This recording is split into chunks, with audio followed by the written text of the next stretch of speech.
Alright, episode 9, finally out of Africa. Today we are going over the Alpine Ibex. As the name implies, it is from the Alps in Central Europe, the large mountain range that divides the Italian peninsula from the rest of Central Europe. More specifically, it consists within the nations of Italy, Switzerland, Germany, Liechtenstein, Austria, and Slovenia. They are not only local to there, but had also been translocated to Bulgaria to aid with their reconservation movement. Now, we will get into that a little bit later, but as for now, let's start to talk about the exhibit we're working on. This is not only the first exhibit out of Africa, but it is also the first mountainous exhibit. And if you are not a fan of fast movements, I did a lot of speeding up for some of these stones, because we add a lot of them. So, just a fair warning to you. Now, I usually don't add the pavement or the paths until after we're just about finished with everything. However, I decided to add it early on just for the mere fact of getting an idea of how I want it laid out. So right now what I'm doing is I am making the most external sections of stone. There is actually going to be a centerpiece that we will get into once we start making it, and which would be right now. And this is a nice little tool to sort of make the skeleton of a mountain or cliff face. And that is to take a bunch of stone, make it in a line, whether it be straight or curved like I have up top, and then copy the line, raise it as high as you feel you're going to need it, and then you can start adding different terrain features, whether you want it to be more sloped, if you want it to extend out in a certain direction, or if you just want to make a bunch of cliffs. Now, I do wish to apologize ahead of time in case I sound a little strange. I have been sick for the past few days, so hopefully that doesn't come off too obnoxious in this video. However, when it comes to the Ibex, because we're going to stop talking about me, start talking about the real king of this scene right now. The Ibex is most famous for the large, thick, curved horns that the males have. A very unique look for even any sort of goat, and they are actually a species of goat and not sheep like the Dall or Bighorn of the Rocky Mountains. Now, they're so similar to domestic sheep, actually, they are able to reproduce, which means that they are very, very close in genetic similarity, which is a lot more interesting when you realize one of the reasons they went almost extinct. Now, one of the reasons that they went extinct almost is because their horns were seen as being, what's a polite way, it was seen as a medical tool, wink wink, for certain male issues, which seems to be a trend with pretty much anything with a horn, which I never understood. Well, I guess I kind of understand. The symbology is there. However, it turns out that it doesn't, in fact, help with male problems. All it does is needlessly kill an ibex. However, they were killed and hunted for more legitimate reasons. Food, pelts, the go-tos. Now, how close to extinction do you think they got? If you don't already know. How many do you think were left in the wild? A couple thousand? A couple hundred? No.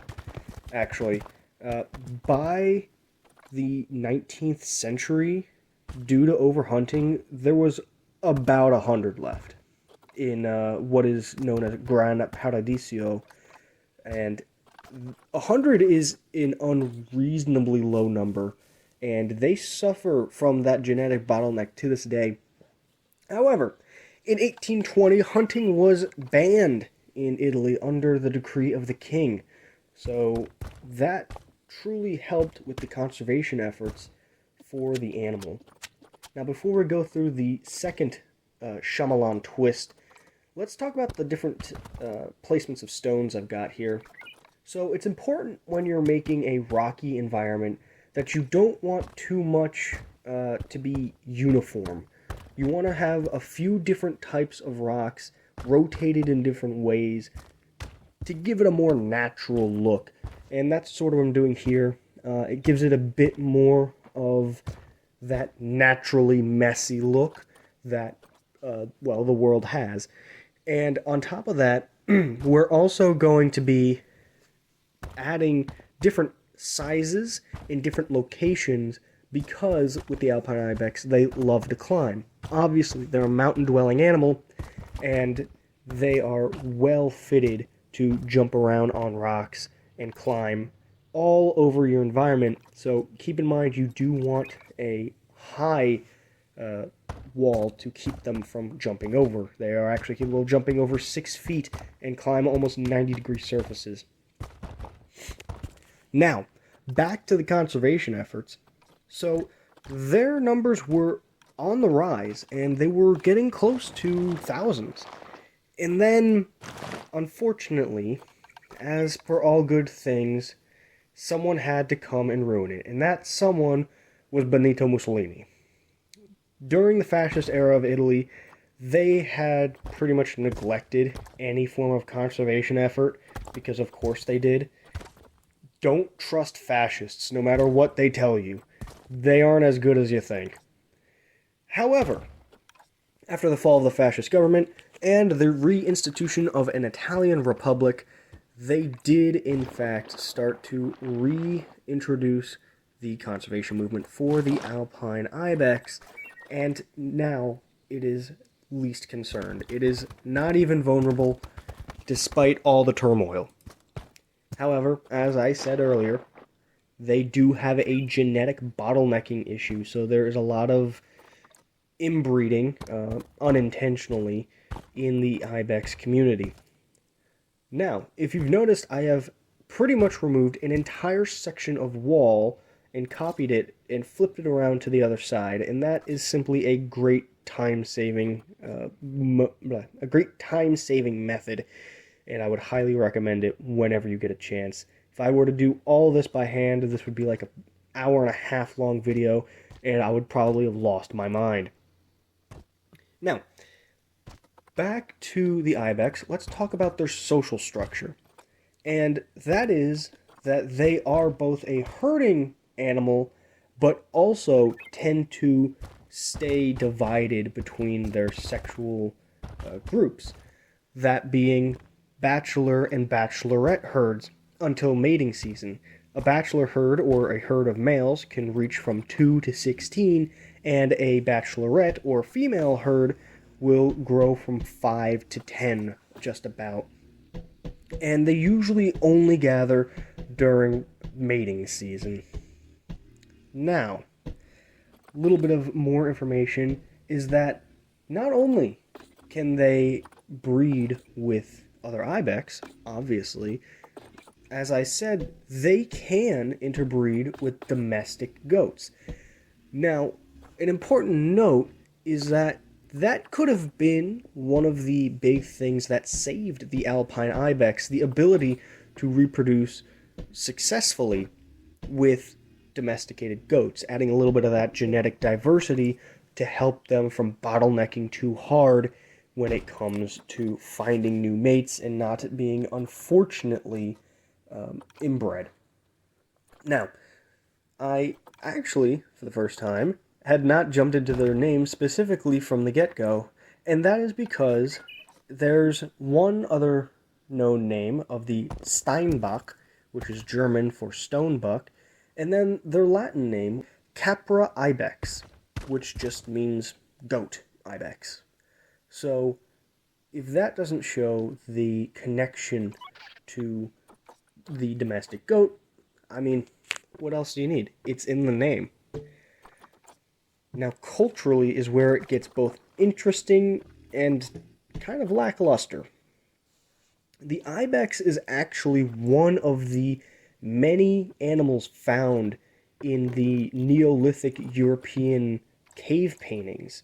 So it shows that they had been, in some way or form, connected to us long before we even knew how to write, before civilizations that we've ever known had come about, when we were still hunter-gatherers. So it's interesting how something with such a massive influence on our culture kind of stopped there.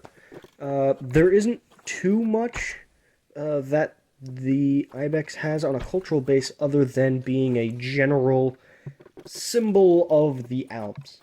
However, there is one canton in Switzerland known as Graubünden, which actually has the Alpine Ibex on its coat of arms. There is a little something to look out for.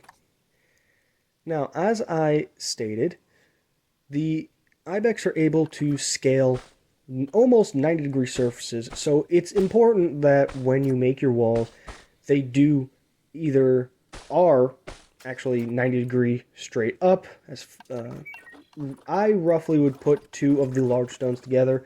I don't actually know how far that is in distance. I don't know how to measure things in this game, so forgive me for my ignorance. But right now we're adding a little bedding area for them, and we are just about done with setting it up. Now, as you see, I've decided to add a concrete wall, and that is primarily for the fact that it blends a little better with the stone. Now, you may be looking at this and say, it kind of looks ugly. And that's because this is meant to be more of a place inside of a pre-constructed location. So if you have a mountain in your zoo already, you would pretty much take this and just slot it into a cliffside, and it would look perfect. And if I can complain a little bit, there is such a lack of alpine foliage for Europe. I mean, it's very niche and specific, I understand, but there's only like one type of tree, and then a dead version of the tree. That is ridiculous. I understand that the taiga locations are supposed to be almost like a desert, but come on. There's only so much I can do with one type of tree and a bunch of moss. Anyway, let's move back on to the exhibit. So I'm pretty much out of information about the ibex itself, so we're going to discuss a little bit of facts. I don't know, facts. Maybe it's just little helpful tips.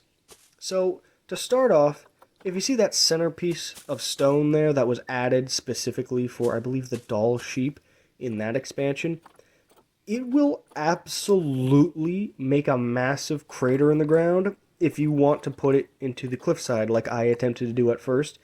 And I realized that it looked awful. It's just a massive cylinder, so if you would like to use it, it has to be out in the middle. It can't be by any sort of slant in the ground. But, hey, it does look really cool when the animals interact with it, so you can only complain so much. So, here we are, adding little bits and pieces, adding the air conditioning, and of course, always got to make sure the generator's nearby. There's a lot that goes into the actual, like, making these exhibits look good outside of what I'm doing here. If you plan to make exhibits, and I feel like I haven't touched up on this a lot, you really need to take into consideration the rest of your zoo. There's lots of little different things you can do to make it more aesthetically appealing with the rest of the exhibits, or if you would like to make this a centerpiece, you can control everything around it, and in which case it gets a bit more, there's a little bit more in-depth construction when it comes to the exhibits than just what I'm doing here. I'm just making generally enriching exhibits for the animals themselves, not really worried about the location to it. I've actually had this zoo specifically closed ever since I started, and I don't plan on ever opening it. However, if you are worried about making something a bit more aesthetically appealing and something that flows better, feel free to ask in the comments. And with that, it appears we are said and done.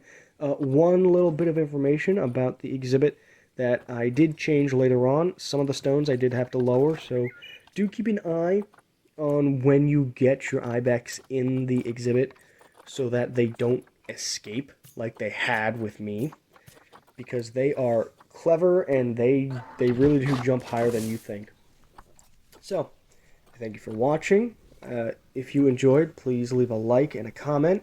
If you didn't, leave a dislike and a comment either way, because, you know, I need to know what I can do to do better. I don't want to just have a bunch of yes men say, you know, yeah, it's great, even though, you know, something was ridiculous. So, thank you for watching. I hope to see you next week, where we talk about some of my more favorite animals in this game and in reality. Alright, thank you. Have a nice day. Go outside. Goodbye.